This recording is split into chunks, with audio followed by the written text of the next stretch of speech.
I have two experiment, ரெண்டு experiment பார்க்கலாம். ஒன்று பாருங்கள், இது எம்டி சிரஞ்சு, அதுக்கப்புறம் எம்டி இன்க்யூ ஃபில்லர். இப்போ இதை என்ன பண்ணுறேன் பாருங்கள், ஆச்சுங்களா? இப்போது ஏர்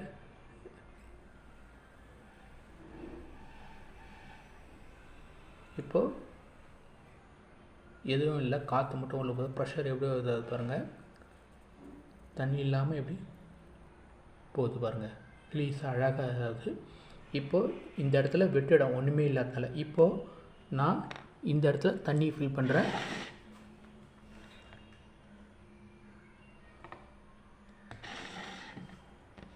இப்போது இந்த இங்க் ஃபில்லரை இதில் சொருகிறேன். இப்போ பாருங்கள்,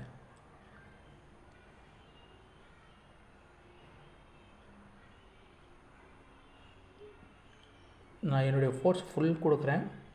ஏன்னா இந்த இடத்துல தண்ணி இருக்குது, போகிறதுக்கு ரொம்ப கஷ்டமாக இருக்குது பாருங்கள். அதுவே எம்டியாக இருக்கும்போது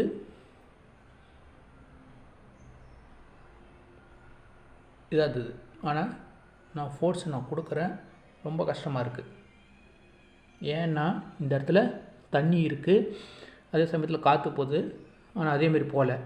இப்போது ஃபுல் போர்ஸ் கொடுத்துறாங்க, எவ்வளோ தூரம் போதுமோ அதான். அதுக்கப்புறம் பாருங்கள், ரிமூவ் பண்ணுறேன் பாருங்கள்.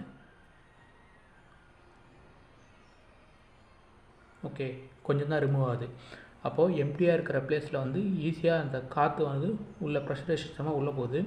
ஆனால் தண்ணி வந்து இன்ஜெக்ஷன் உள்ளே சிரிஞ்சு உள்ளே போயிட்டு இருக்கும்போது அதை ப்ரெஷர் பண்ணும்போது இன்க்யூ ஃபில்லரில் போகும்போது ரொம்ப ப்ரெஷர் ஆகுது, ஆனால் அந்தளவுக்கு ஃபோர்ஸாக போக முடியல அப்படின்றதான் இதில் தெரிஞ்சுக்க கொடுத்து. தேங்க்யூ.